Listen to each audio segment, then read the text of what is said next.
Ouais, le titre est vrai, je me suis fait casser la gueule dans la vraie vie. Et oui, je vais tout vous raconter.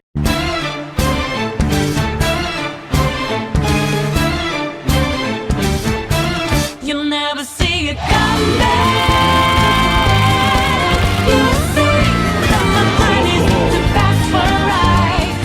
Alors tout a commencé une fois quand je faisais des études pour devenir agent de sécurité. Ouais, parce que j'ai fait des études pour devenir agent de sécurité. Parce qu'en fait le projet à l'époque c'était de faire agent de sécu mais de travailler la nuit. Comme ça en fait si je travaillais la nuit, eh bien il allait y avoir personne pour me surveiller. Et s'il y a personne pour surveiller, j'aurais pu dessiner tranquillement dans mon coin pour ma chaîne YouTube. Et en plus je serais payé à ça. Je suis de 143.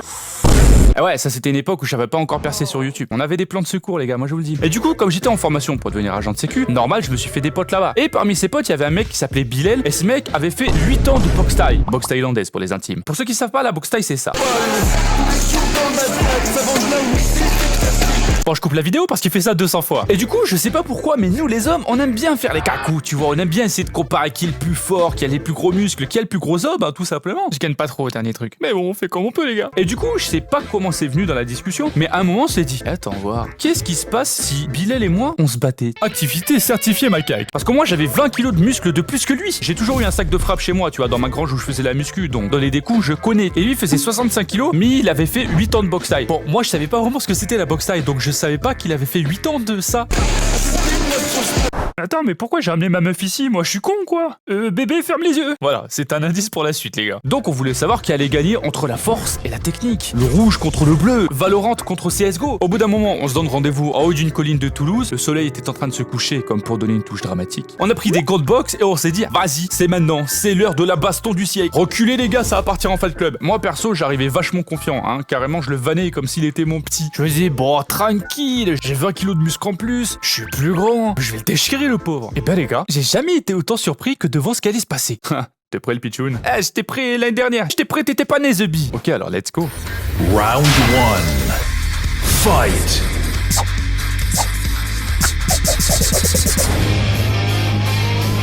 Hein? J'arrive pas à le toucher. Il est rapide. Il m'a fumé. Mais en plus, il forçait même pas. J'ai pas réussi à le toucher une seule fois au visage. Pourtant, avant, je pensais que j'étais pas mauvais à la bagarre. Il a détruit mon ego une seconde, l'enfoiré. Et c'est là que j'ai compris, en fait. Il y a un fossé énorme entre les gens qui font des sports de combat et les autres. Aïe. Perso, je suis pas un mec émotionnel, je suis pas mauvais perdant, donc quand je perds, je l'avoue. Mais là, j'ai même pas eu besoin de le dire, on savait. On était assis côte à côte, là, en regardant l'horizon, et il a même pas fait le mec à se moquer, genre, alors? Plus ils sont gros, plus ils tombent fort, hein.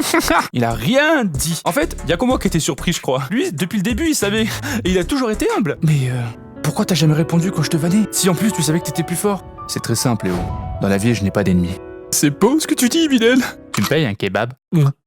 Et ce truc, tu vois, ça m'a trotté dans la tête. Pas le kebab, ma défaite à la boxe. J'arrivais pas à toucher la sienne de tête. Le mec, il lisait mes coups comme dans un livre ouvert. Mais maintenant que j'avais découvert à quel point un mec pouvait être fort et à quel point j'étais nul à côté, j'avais pas le choix. Il fallait que je m'améliore. C'est plus fort que moi. J'ai donc choisi la voie du combat. Ma vengeance sera terrible. C'est le mec qui a rien compris aux arts martiaux. Et c'est donc à ce moment que je me suis inscrit en MMA. Alors pour ceux qui savent pas, le MMA c'est un mélange d'à peu près tous les sports de combat qui fonctionnent, hein. Pas celui de tonton Félicien qui a regardé une vidéo YouTube, quoi. Waouh, cet homme arrive à mettre KO d'autres hommes par la pensée. Je me demande vraiment comment ça se passerait dans la vraie vie. Voilà la vraie vie, les gars. Bref, le MMA c'est un mix d'un peu tous les sports de combat qui fonctionnent et ça peut paraître un peu violent des fois. Merci de m'avoir aidé à me coucher. Je ne trouvais plus mon lit. Mais écoute, pas de problème. N'hésite pas à faire appel à moi si tu as encore besoin. Moi, j'avais trop hâte d'y aller au premier cours, tu vois. Mais en même temps, je flippais ma race, hein. Imagine, je marchais sur un pied d'un mec sans faire exprès, et d'un coup, il pète un câble, il me... Game over avant même d'avoir commencé. Bref, à la rentrée, hop, je suis allé direct à mon premier cours d'MMA, et j'étais choqué parce que moi, je me suis dit, ça y est, on y est là. Ça y est, nous y est. Quoi? Je vais apprendre à être un homme là, ça sent déjà la testostérone, les cigares et les grosses boulasses de cowboy. Bref, on est viril ici. Et au final, je me suis retrouvé par terre à faire des câlins avec des hommes pendant 2 heures. Oh, la bagarre. Oh oui, la bagarre. Après les câlins, ça finit toujours sur une prise qui peut te briser les os ou te casser la nuque, hein, mais bon. Chut, faut pas le dire, c'est la surprise. Et on arrive à la prise, la fameuse prise de zinzin. En fait, c'était pour un enchaînement, il fallait se mettre dans une position bien bizarre pour pouvoir continuer l'enchaînement. Je me déguillemais parce qu'en fait, au milieu de cet enchaînement, il y avait un moment où t'avais littéralement le cul de ton adversaire à 2 cm de ton visage. Perso, c'est à ce moment que moi je jette l'éponge, t'as pas besoin de me faire une clé de bras, c'est bon, j'arrête. Non, parce que vraiment, à ce moment, tu lui bouffes le moulin à chocolat, le mec. Bon, là, pour le coup, ça m'aurait pas dérangé de m'entraîner avec une meuf, là. Et les filles, on s'entraîne ensemble. Regardez là le regard de celui qui veut tout dévorer, qui veut tout manger. Carrément, c'est ça la soumission. On aurait dit un challenge de Mr. Beat. Le dernier mineur qui enlève son visage du cul de mon ami gagne 100 000 euros. Et pour cet enchaînement, je suis tombé avec un gros tchétchène barbu supplément. Go slip, go slip, go slip. Moi, j'aime la bagarre. Sachant que la lutte et le jiu-jitsu qu'on fait dans les MMA, ça fait tellement transpirer, tout le monde est trempé. Mais genre trempé comme si on sortait d'une piscine de transpiration. C'est dégueulasse, mais tu prends super vite l'habitude. Et le tchétchène avec qui j'étais, bah lui aussi il était trempé, comme moi, hein, je vais pas mentir, moi aussi j'étais trempax. Il comprenait pas bien la prise. Du coup, le coach a dû venir pour lui expliquer. Mais pour bien expliquer une prise, bah, il faut le montrer sur quelqu'un. T'inquiète frère, le coach va montrer comment faire. Par contre, je plains vraiment celui qui va devoir se taper le gros cul de facochère du coach là. Il doit bien puer en plus, c'est fou. Pourquoi il me regarde le coach là? Évidemment, fallait que ça tombe sur moi. En m'utilisant comme victime, le coach lui a montré la prise une fois, 2 fois, 3 fois, 4 fois. À la 4e, j'étais là. Concentre-toi! Concentre-toi! Le soir, je me suis lavé 4 fois le visage, histoire d'être sûr, là. Et à mon grand désespoir, en sortant, j'ai entendu le coach dire à un autre élève qu'on allait que travailler au sol pendant 2 mois parce qu'on était trop nombreux. Quoi? De la salade de fesses 3 fois par semaine pendant 2 mois? C'est plus un entraînement, c'est un régime de fion, le bordel. Oh non, je peux pas. Et du coup, c'est là que j'ai choisi un autre sport. La boxe thaïlandaise. Et c'est là que j'ai découvert ce sport de fou furieux. J'ai de suite compris pourquoi Bilal m'avait fumé, les gars. Les entraînements de Muay Thai, c'est des trucs de malade. C'est du cardio, mais de la puissance aussi. C'est une dinguerie. On commence avec un échauffement classique. On court, on monte les genoux, on fait du talon-fesse, petit pas chassé, on échauffe les épaules. Je me dis, ah, avant en fait, c'est comme en EPS au collège. Et là, le coach nous dit, ok, on va commencer l'échauffement, les gars. Coach, vous voulez dire, on va commencer le cours, là? On vient de s'échauffer, non? Non, ça c'était pour vous laisser un peu le temps de parler, là. Bah non, on va commencer le vrai échauffement. Et là, c'est le début de l'enfer. On fait 15 minutes non-stop à enchaîner des sprints sur place en montant les genoux bien haut, là. Et des burpees, frère. 15 minutes à faire cette merde, les gars. Qu'est-ce que c'est long? 15 minutes de burpees, on sprint, burpees. Plus vite, les gars. Oh, vous foutez quoi, là? Frère, je fais un entraînement des Marines ou on finit l'échauffement. Et comme prévu, je suis à 2 doigts de dégueuler mon repas. Parce que manger McDo juste avant de venir s'entraîner, j'ai compris très vite que c'était pas une bonne idée. Hein. Je peux te dire que j'ai pas refait plusieurs fois. Et là, on commence le vrai entraînement. Là, le coach nous fait plaisir. Il allume la musique parce qu'il a une putain d'enceinte. Il met de la bonne musique bien vénère, là, de la funk et tout. On prend les PAO et bam! On met des grosses patates de forain dedans, là. Boum! On enchaîne avec des bons gros kicks, là. Bam! On fait 10 fois, 20 fois, 3 fois, 100 fois les mêmes coups. Vraiment, ça travaille à mort dans la salle, t'entendais. Ça crépite, façon Bagdad. C'est une dinguerie, l'ambiance est incroyable, tout le monde se donne à fond. Il y a la buée à mort dans la salle, carrément. On dirait genre un endroit dans Elden Ring, tu vois. L'ambiance est folle, et c'est ça qu'on aime. Puis arrive dans l'entraînement le meilleur moment, le moment divin, le moment des combats. Le moment que j'attendais, quoi. Ça s'appelle un sparring. En gros, c'est un combat où t'es pas censé frapper trop fort. Le but, c'est pas de mettre des KO, mais plutôt, c'est de taffer des enchaînements, tu vois. Tu taffes tes réflexes, tu taffes ta défense, tu taffes ton attaque. Bref, tu travailles ta technique. Et évidemment, il y a des gens qui écoutent pas du tout et qui tapent comme des bourrins. Mais moi, quand j'ai commencé, le coach dit à tout le monde, les gars, on tape pas trop fort, on est là pour entraîner la technique. Je tombe contre une fille qui fait un tout petit peu en dessous de ma taille. Donc la meuf faisait un bon 1m80 quand même, tu vois. On va être chill, on va travailler le combat. Et puis en plus, c'est une meuf, d'accord? Même si on est en 2024, voilà, je vais être gentleman. Donc on commence tranquillou. Et là, qu'est-ce que je reçois? Un TGV direct Paris-Marseille dans ma gueule. Ah, ça, elle m'a envoyé une patate olympique. J'étais choqué. Et puis en plus, clairement, c'était pas sa première année, elle. Elle avait tous les habits de boxe taille, tu vois. Et elle tapait comme un maçon. Je me dis, bon, peut-être qu'elle a pas fait exprès. Boum. Elle m'en remet un autre en plein dans la poire. De la même puissance. Mais enfin, mademoiselle, vous n'avez pas écouté le professeur. Il a dit qu'on devait y aller tranquille. Boum. Un troisième. Et oh. Dis donc, ça va, oui? Boum. Et c'est là que j'ai craqué. Ah ouais? Le temps qu'elle est tombée. Je l'allumais comme un feu d'artifice, les gars.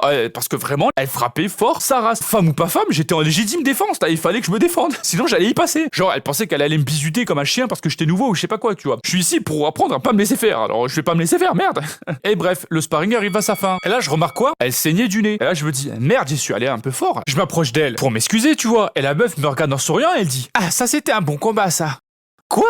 Ah mais d'accord, donc tout le monde est taré en fait ici. J'ai dû l'allumer par légitime défense et elle était contente. Bref, les combats s'enchaînent, je tombe contre des mecs, des fois des mecs même plus grands. Dans ma salle, les gars, il y a 2 mecs qui font plus de 2 mètres, mais 2 vrais mètres. À côté, moi, mes 1m83, je me sentais minuscule face à eux. Je suis un nain de jardin. Ils sont monstrueux, les gars, monstrueux. C'est à cause des mecs comme ça qu'on a inventé les armes à feu, je suis désolé. Mais c'est bien, parce que du coup, au moins, ça t'entraîne à aller au combat, même contre des mecs qui sont plus forts. Et là, je prends ma bite et mon couteau et j'y vais. Comme dans Elden Ring, tu sais que tu vas te faire déchirer, mais t'y vas. Ben là, c'est pareil. Et puis au moins, tu progresses. Et la sensation de se battre battre sans émotion négative, mais quel plaisir. C'est dans une bonne vibe, et ça c'est incroyable les gars, c'est incroyable. Je comprends le délire de Fight Club. C'est une sensation qu'on peut pas expliquer, t'es dans le truc quoi, tu vois, t'es dans le fight, tu penses plus à rien d'autre et tout, c'est fou. Et le meilleur entraînement que j'ai jamais fait, c'était un jour, le coach nous sort. Aujourd'hui les gars, c'est la fête. On part sur 1 heure de sparring. 1 heure de combat frère. En gros c'était des combats de 2 minutes, et à chaque 2 minutes tu changes d'adversaire pendant 1 heure. Une petite pause toutes les 15 minutes. C'était une dinguerie. À la fin de l'heure, je me sentais comme Guts après avoir fumé des centaines de monstres. Tu penses plus à rien, juste tu reprends ton souffle, tu savoures le calme après la tempête, dans les nuages d'humidité de la salle, parmi les autres, dans le même état que toi. Qu'est-ce que c'est stylé, putain. Mais bon, il y a un problème. Mon problème à moi, c'est qu'en plus de faire 2 entraînements par semaine de boxe thaïlandaise, je faisais toujours de la muscu. Que voulez-vous, j'aime bien avoir des formes avantageuses. Et pour mon corps, malheureusement, c'était trop. J'étais en surentraînement. Et qu'est-ce qui se passe en surentraînement? On se blesse. Wouhou!